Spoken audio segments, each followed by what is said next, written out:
Hello everyone, welcome to my channel one step to success. तो कैसे हैं आप सभी। फ्रेंड्स, आप सभी को पता है कि हम यहाँ पे आपके बिहार शिक्षक भर्ती यानी बीपीएससी की प्रिपरेशन करा रहे हैं और आपको यहाँ पे अलग अलग सब्जेक्ट्स पर आपको प्रिपरेशन क्लासेस से हम प्रोवाइड करा रहे हैं। और जो हमारा सब्जेक्ट है वो है बिहार हिस्ट्री। ठीक है, तो बिहार का जनरल हिस्ट्री है उससे क्वेश्चन यहाँ पे हम आपको करा रहे हैं। तो बिल्कुल जुड़ जाइए हमारे साथ, जो भी आप प्रैक्टिस करना चाहते हैं। ठीक है, तो देखिए आज का जो पहला क्वेश्चन है वो क्या है। क्वेश्चन नंबर 81 है, the Chola age was most famous for which of the following. तो फ्रेंड्स, यहाँ पे आपके इंग्लिश और हिंदी दोनों में ही आपको क्वेश्चन दिया हुआ है। आपको इसमें भी आपको सुविधा लगे आप उसमें पढ़ सकते हैं। ठीक है, तो क्वेश्चन को हिंदी में देख लेते हैं क्या है। चोल काल किसके लिए सर्वाधिक प्रसिद्ध था। ठीक है, सो ऑप्शंस देखिए। Village assemblies, war with the Rashtrakuta, trade with Ceylon, advancement of tribal culture, none of the above या more than one of the above. Hindi में भी आप लोग देख लो ऑप्शंस क्या है। चोल काल किसके लिए प्रसिद्ध था। सो ऑप्शंस है ग्राम सभा के लिए, राष्ट्रकूट के साथ युद्ध के लिए, या खिलौने के साथ व्यापार, या आदिवासी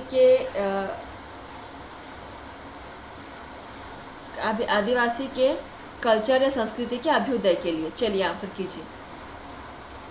अच्छा क्वेश्चन है, आंसर कीजिए सर, क्या होगा उत्तर। तो देखिए इसका आंसर क्या हो जाएगा, ऑप्शन फर्स्ट होगा। ठीक है, तो चोल वंश था या चोल काल था वो ग्राम सभा के लिए प्रसिद्ध है। इसको आप नोट कर लीजिएगा।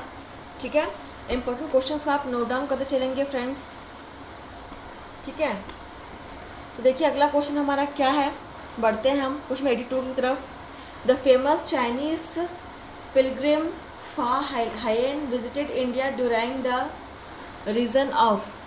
तो हिंदी में देखिए, प्रसिद्ध चीनी तीर्थयात्री फा हयान ने किसके शासनकाल के दौरान भारत का दौरा किया था। तो ऑप्शन देखिए क्या है।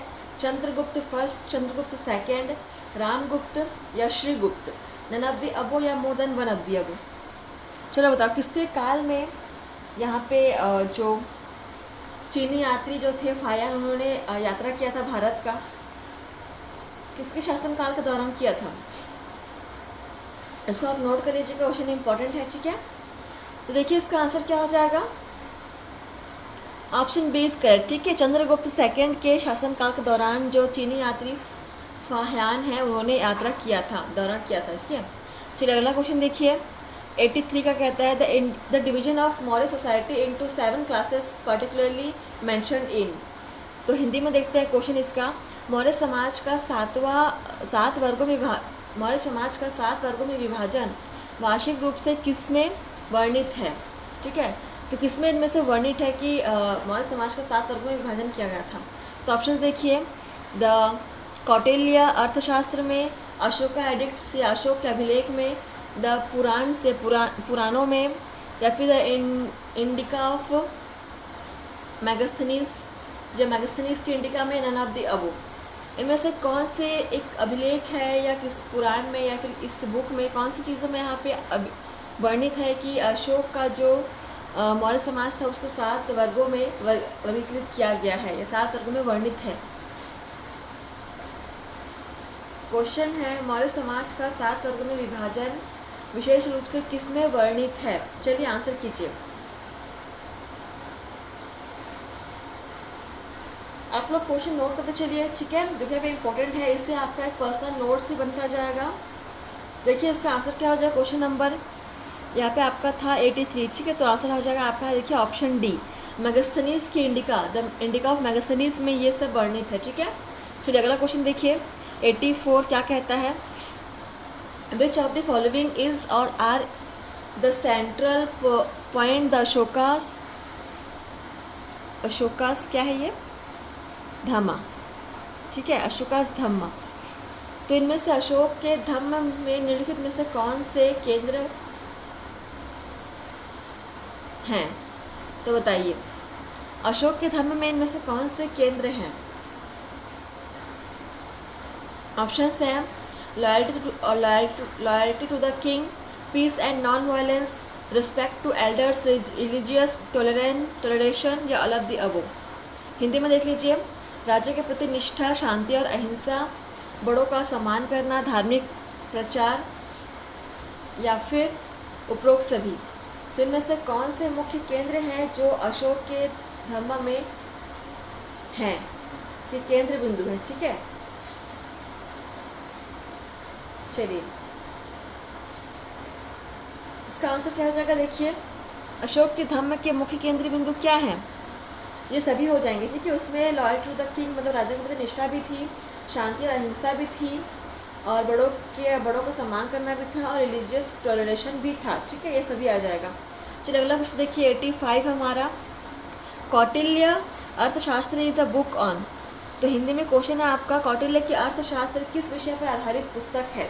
सो ऑप्शंस है economic relations, principles and practice of statecraft, religious system, wealth accumulation, या none of the above. Hindi में देख लीजिए ऑप्शंस इसके, अर्थशास्त्र संबंधित शासन काल के सिद्धांतों और कार्यप्रणाली के ऊपर, या धार्मिक प्रणाली के ऊपर, या धन संचय के ऊपर, या फिर उपरोक्त सभी, या फिर नन ऑफ द अबव, ठीक है। इनमें से कोई नहीं। चलिए इसका आंसर कीजिए। कौटिल्य का अर्थशास्त्र जो पुस्तक है वो किसके ऊपर आधारित था, किस विषय पर आधारित था। कौटिल्य को आप सभी जानते हैं, इंपॉर्टेंट है क्वेश्चन, आप इसको नोट कर सकते हैं, ठीक है। इससे आपका एक और क्वेश्चन बन रहा है, कौटिल्य ने ही अर्थशास्त्र का मतलब की बुक लिखा था, ठीक है। देखिए इसका आंसर क्या हो जाएगा, ऑप्शन बी हो जाएगा, ठीक है। यानी शासन काल के सिद्धांत और कार्यप्रणाली यानी कि principles and practices of statecraft के बारे में ये बुक थी, ठीक है। Option B is correct. चलिए अगला क्वेश्चन देखते हैं क्या है हमारा 86। देखिए Megasthenes was the ambassador of. तो मैगस्थनीज खालिस्तान के राजपूत थे या फिर राजदूत थे, ठीक है। राजपूत नहीं, राजदूत। मैगस्थनीज खालिस्तान के राजदूत थे, ठीक है। ये राजदूत है, दूत है ये, ठीक है। चलिए ऑप्शंस देखिए, सेल्यूकस, अलेक्जेंडर, डेरियस, या द ग्रीक, या यूनानी के। ग्रीक यानी यूनानी, ठीक है। चलिए किसके राजदूत थे मेगास्थनीज, इसको भी नोट कर सकते हैं, क्वेश्चन इंपॉर्टेंट है। देखिए बताइए फ्रेंड्स, आप लोग क्लास को शेयर करना मत भूलिएगा, ठीक है।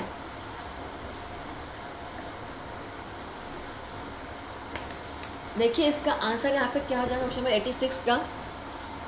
जो मेगास्थनीज थे वो सेल्यूकस के राजदूत थे, ठीक है। ऑप्शन फर्स्ट इज करेक्ट, इसको आप नोट कर लीजिएगा, इंपॉर्टेंट है क्वेश्चन। अगला देखिए 87 क्या है क्वेश्चन नंबर यहाँ पे, what is the most significant feature of the Indus valley civilization, ठीक है। तो हिंदी में है, सिंधु घाटी सभ्यता की सबसे महत्वपूर्ण विशेषता क्या है।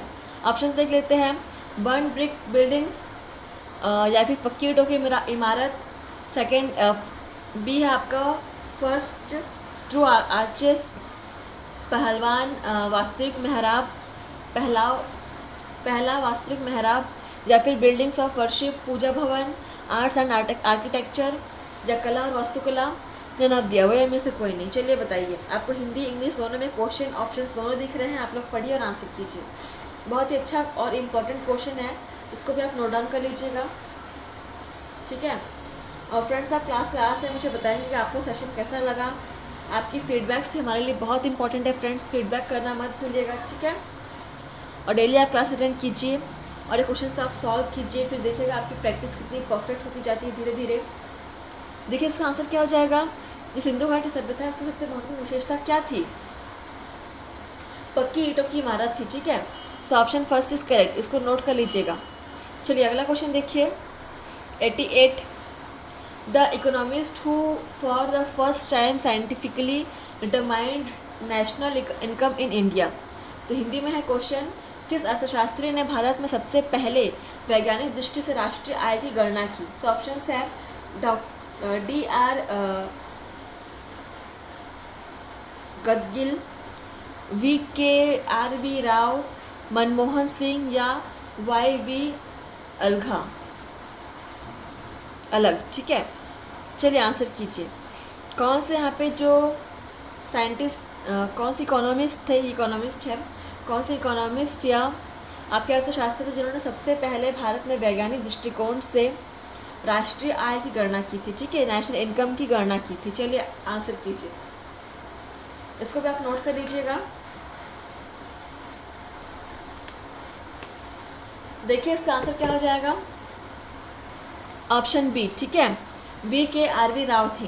तो ऑप्शन बी इज करेक्ट, इसको आप नोट कर लेंगे। अगला क्वेश्चन देखते हैं हमारा 89 क्या है। नालंदा विहार वाज डिस्ट्रॉयड बाय, ठीक है, नालंदा जो विहार था वो किसके द्वारा विध्वंस किया गया था, मतलब किसने इसको नष्ट किया था, किसने को नष्ट किया था, ठीक है। सो ऑप्शन है बख्तियार खलजी, कुतुबुद्दीन ऐबक, मोहम्मद बिन तुगलक, अलाउद्दीन खिलजी। चलिए बताइए, या फिर नन ऑफ द अबो या more than one of the above. तो ये बहुत ही मोस्ट इंपॉर्टेंट क्वेश्चन है फ्रेंड्स, ठीक है, इससे एग्ज़ाम में बहुत ही क्वेश्चन आते हैं, ठीक है।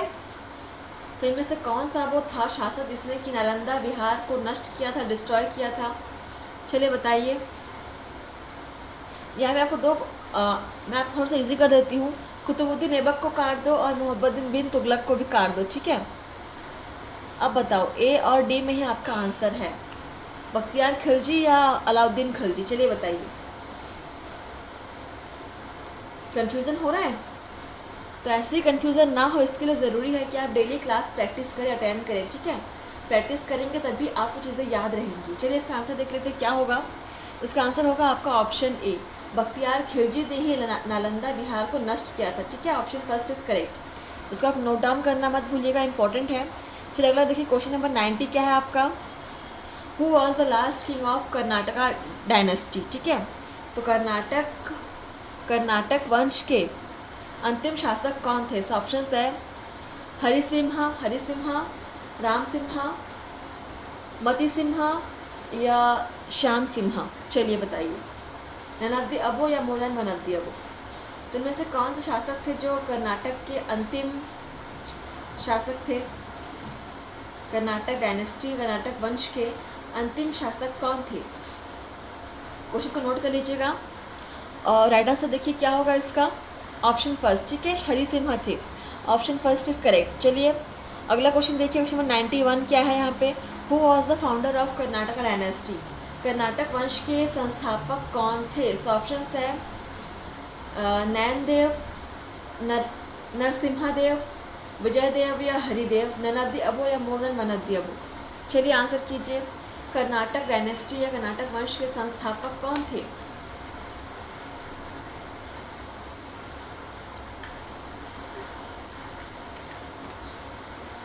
देखिए इसका आंसर क्या हो जाएगा क्वेश्चन नंबर 91 का। ऑप्शन फर्स्ट नैनदेव थे, ठीक है। ऑप्शन फर्स्ट इज करेक्ट, इसको आप नोट कर लेंगे। चलिए अगला क्वेश्चन देखते हैं 92।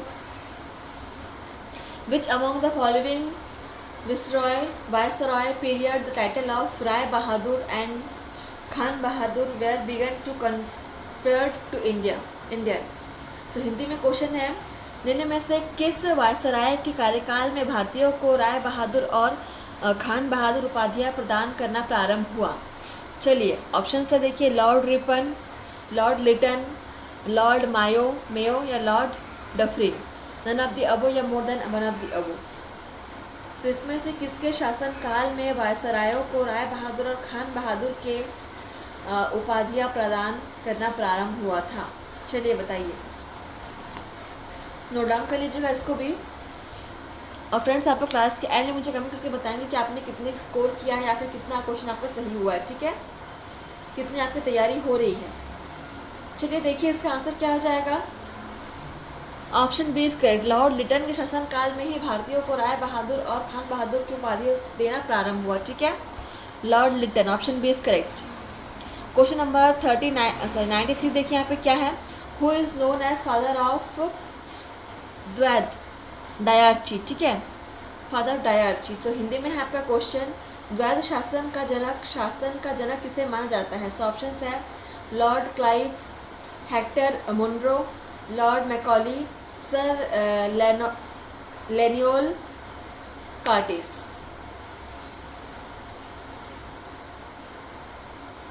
चलिए आंसर कीजिए, द्वैध शासन का जनक किसे माना जाता है। Who is known as father of diarchy। Question number 93।